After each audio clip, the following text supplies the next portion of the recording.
Arjun, India Hikes has just launched the Fulara Ridge Trek, and everyone at India Hikes seems to be super excited about it. So what is all this excitement about?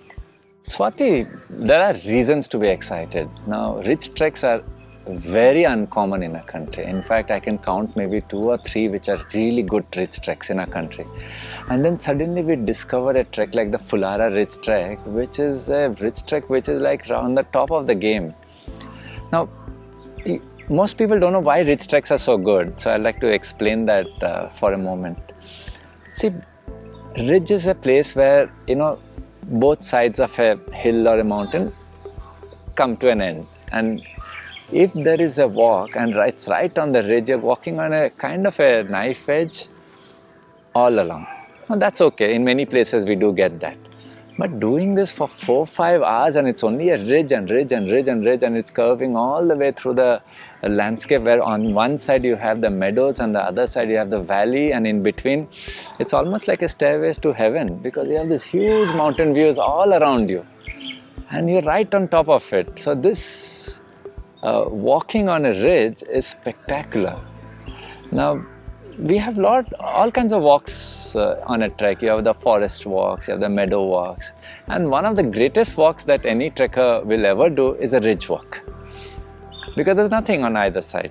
And here is Fulara Ridge Trek with this super views, and for 4-5 hours all together. It's almost like a whole day of trekking. My God, sounds beautiful. And is this going to be the highest point on the trek? Obviously, because there's nothing above the ridge. So you are going to be there on the highest, and it's at around the 12,000 feet. Okay. And what are some of the other highlights of the trek, Arjun? The forests, of course, because this region is known for its forests. So you go through this pine, the oak, the rhododendron forest on one side, and then on the other side, after the ridge, there's again a forest which is very different from this side of the forest. Though it's also oak and rhododendrons and pines, but the look and the feel of the forest is very different. You have this forest with carpets of flowers and beautiful little flowers growing everywhere, and dense and dark, and sunlight streaming in various angles and lighting. It's a spectacular forest to look forward to. Because of the forest, there's a lot of birds on this trek. Okay. You're very likely to see monals on this trek. Now monals, if you didn't know, if you give me a peacock and a monal and you ask me which is more colorful, I think I'll go with the monal.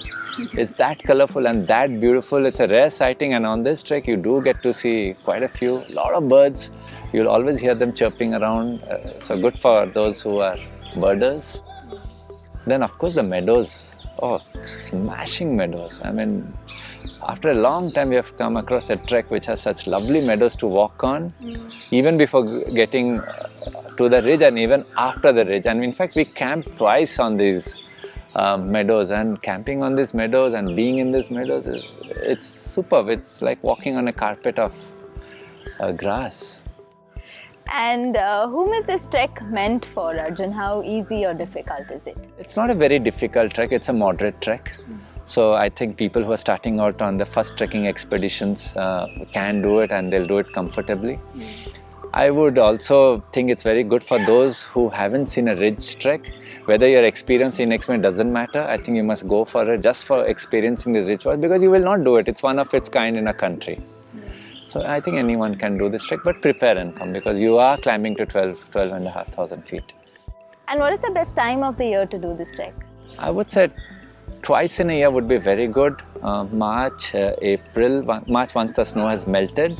March, April, May. I wouldn't go until June because the flowers, maybe the June first week I would, perhaps.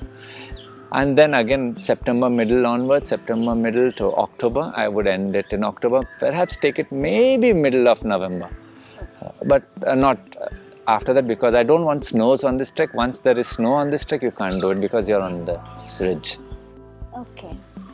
Okay, so on a ridge you cannot walk? Not really. I wouldn't consider that very safe. It's not really the ridge which would bother me, but getting on and off the ridge. Alright, that was very informative, Arjun. Thanks a lot for sharing this with us.